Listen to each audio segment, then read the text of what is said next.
أعوذ بالله من الشيطان الرجيم.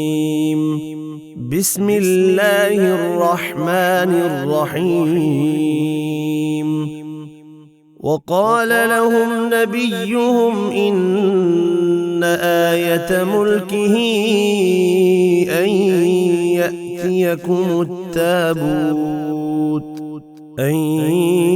يأتيكم التابوت فيه سكينة من ربكم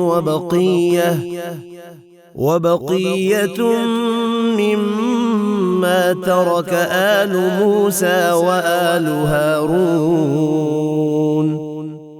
وآل هارون تحمله الملائكة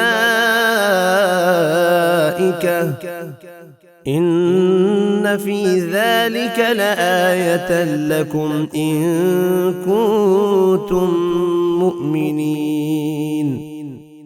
ثم أنزل الله سكينته على رسوله وعلى المؤمنين وأنزل جنودا لم تروها وعذب الذين كفروا وذلك جزاء الكافرين. فأنزل الله سكينته عليه وأيده بجنود لم تروها وجعل كلمة الذين كفروا السفلى وكلمة الله هي العليا والله عزيز حكيم. هو الذي أنزل السكينة في قلوب المؤمنين ليزدادوا إيمانا مع إيمانهم ولله جنود السماوات والأرض وكان الله عليما حكيما. لقد رضي الله عن المؤمنين إذ يبايعونك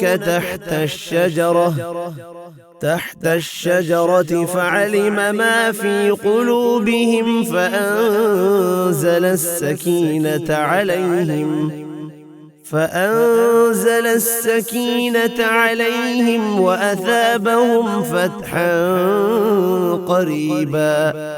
إذ جعل الذين كفروا في قلوبهم الحمية حمية الجاهلية فأنزل الله سكينته على رسوله